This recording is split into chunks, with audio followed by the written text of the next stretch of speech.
AOB ఎన్కౌంటర్లో మృతి చెందిన ఆర్కే కుమారుడు మావోయిస్టు మున్నా మృతదేహం ప్రకాశం జిల్లాకు చేరుకుంది. టంగుటూరు మండలం ఆలకూరపాడులో మున్నా మృతదేహానికి ఇవాళ మధ్యాహ్నం అంత్యక్రియలు జరగనున్నాయి. నిన్న పోస్టుమార్టం అనంతరం ఆర్కే భార్య శిరీషకు పోలీసులు మృతదేహాన్ని అప్పగించారు.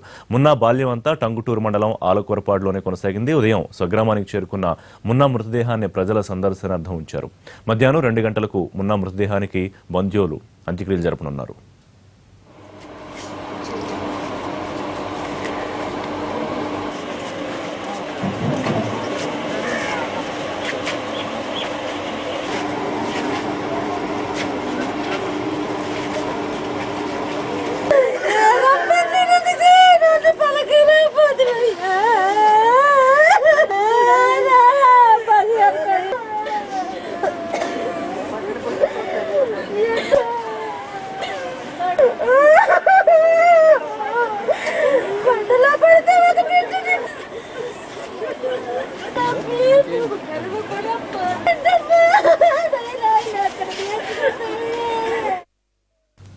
ఇదే ఎన్కౌంటర్లో చనిపోయిన మరో మావోయిస్టు ప్రభాకర్ మృతదేహం ఏప్రాల్ చేరుకుంది. కుటుంబ సభ్యులు ఇవాళ అంత్యక్రియలు నిర్వహించనున్నారు. ప్రభాకర్కు నివాళులర్పించేందుకు ప్రజలు తరలివస్తున్నారు. ప్రజా సంఘాల నేతలు కూడా ఇప్పుడిప్పుడే చేరుకుంటున్నారు. మరోవైపు ఏప్రాల్లో ఉద్విగ్న పరిస్థితులున్నాయి. కుటుంబ సభ్యులు శోక సంద్రంలో మునిగిపోయారు.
దీనిపై మరింత సమాచారం మా కరెస్పాండెంట్ వరప్రసాద్ అందిస్తారు. వరప్రసాద్, జరిగిన భారీ ఎన్కౌంటర్లో యాప్రానికి చెందిన మావోయిస్టు ప్రభాకర్ అలియాస్ గంగాధర్ మృతి చెందాడు. అతని మృతదేహం ఉదయం యాప్రానికి చేరుకుంది. అయితే ప్రజల సందర్శనార్థం కూడా యాప్రాన్లోనే ఉంచారు. భౌతిక గాయాన్ని వచ్చారు. భారీగా తరలి వస్తున్నారు కూడా ప్రజా సంఘాలు, విరసమ నేతలు కూడా వచ్చి నివాళులర్పిస్తున్నారు. అయితే ఈ ఎన్కౌంటర్ పై స్పందించడానికి ప్రభాకర్ భార్య ఉన్నారు మనతో. మేడం, చెప్పండి, ఈ ఎన్కౌంటర్ ఎలా చూడాలి? భారీ ఎన్కౌంటర్ జరిగింది, కీలక నేతలు కూడా మావోయిస్టులు అందరూ చనిపోయారు, ఎలా చూడాలి? ఈ ఎన్కౌంటర్ అనేది ఖచ్చితంగా కూటకపు ఎన్కౌంటర్. పగడ్బందీగా ఏపీ రాష్ట్రం, ఒరిస్సా రాష్ట్రం, కేంద్ర బలగాలు కలిసి ఉమ్మడిగా ఒక పథకం ప్రకారంగా వీళ్ళని పట్టుకొని చిత్రహింసలు పెట్టి మరీ చంపారు. అందులో దొరకని వాళ్ళ పేర్లు కూడా చెప్తూ మొత్తం ప్రజల్ని భయాందోళనలకు గురి చేయడం, బంధువులను కూడా ఇబ్బంది పెట్టడం వైపుగా ఈ రాజ్యము కుట్రతోని ఈ ఎన్కౌంటర్ జరిపిందనేది ఖచ్చితంగా ఇది బూటుకప్ ఎన్కౌంటర్. సిట్టింగ్ జడ్జి చేత విచారణ జరిపించాలి. ఇటువంటి నిజంగా నక్సలిజం అనేది సమస్య కాదు.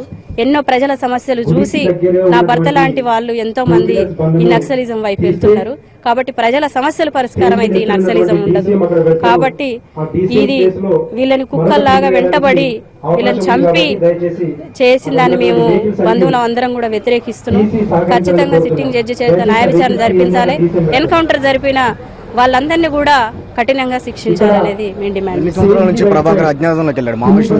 సంవత్సరాలు అవుతుంది.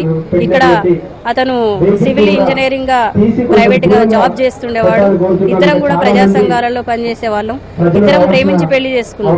సమాజం కోసం ఆలోచించేవాళ్ళం. అయితే తను చాలా ఘర్షణకు గురయ్యాడు. తెలంగాణ ఉద్యమంలో చాలా కీలకమైన పాత్ర పోషించిండు. ఎంతో మంది విద్యార్థులు తెలంగాణ కోసం ఆత్మహత్యలు చేసుకున్నారు. కానీ నిజంగా అటువంటి తెలంగాణ రాలేదు. ఇది దొరల తెలంగాణే, ఇది దోపిడి తెలంగాణ అని చెప్పి అతను చాలా ఘర్షణకు గురైండు. ఆ తర్వాత ప్రజా రాజ్యం కోసం ప్రజల సమస్యలు పూర్తిగా పరిష్కారం కావాలంటే దోపిడి లేని రాజ్యం కావాలని చెప్పి అటువైపు వెళ్ళి ఈరోజు శవంగా అమరుడయ్యి మన కళ్ళ ముందుకు వచ్చింది. పోలీసులు ఎలాంటి విష ప్రయోగం లేదు. కూమింగ్ జరుగుతున్న ప్రాంతంలో ఎదురు కాల్పులు జరుపుతుంటే మేము కాల్పులు జరిపామని కూడా పోలీసులు చెప్తున్నారు. అయితే ఒకటి పోలీసులు విష ప్రయోగం లేదంటున్నారు, మావోయిస్ట్ పార్టీ విష ప్రయోగం ఉన్నదనేది స్టేట్మెంట్ ఇచ్చింది. కానీ మనము శవాలను పరిశీలిస్తే అర్థమవుతున్నది. అంటే ఎక్కడికక్కడ అట్లా పడుకున్నట్టుగా ఉండి వాళ్ళపైన పట్టుకొని చిత్రహింసలు పెట్టి గాయాలు చేసి మొత్తం మహిళలు అయితే చెస్టులు కోసేసిండ్రు. లతది మమతది వాళ్ళిద్దరి శవాలు, మేము ప్రభాకర్ శవాలు చూడడానికి పోయినప్పుడు వాళ్ళు అన్ని చెస్టులు అవన్నీ కోసేసిండ్రు. ఇవన్నీ చేయాల్సిన ఇంత చిత్రహింసలు పెట్టి చేయడంలో దాని వెనకాల ఖచ్చితంగా ఇది బూటకం ఎన్కౌంటర్ అనేది దృశ్యాలు చూస్తే మనకు అర్థమవుతుంది. ఇది ప్రభాకర్ ప్రజానాట్య మండలి స్థాపించి ఎంతోమందిని, ప్రజా కళామండలిని స్థాపించి ఎంతోమందిని కళాకారులని గ్రామస్తులను కూడా చైతన్యపరిచాడు. అయితే 2 సంవత్సరాల క్రితం మావోయిస్ట్ ఉద్యమంలోకి వెళ్ళిన ప్రభాకర్ ఈరోజు శవంతో తిరిగి వచ్చాడు. అయినప్పటికీ కూడా ప్రభుత్వం వెంటనే ఈ బూటకపు ఎన్కౌంటర్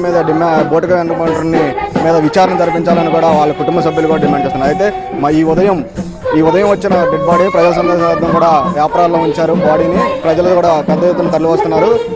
విరసన నేతలు కూడా మరికాసేపులో వచ్చి నివాళులు అర్పించున్నారు. మధ్యాహ్నం 2 గంటల ప్రాంతం నుంచి కూడా ప్రభాకర్ అంతిమయాత్ర కొనసాగుతుంది. కెమెరామెన్ రాజా రమేష్తో వరప్రసాద్, NTV, హైదరాబాద్.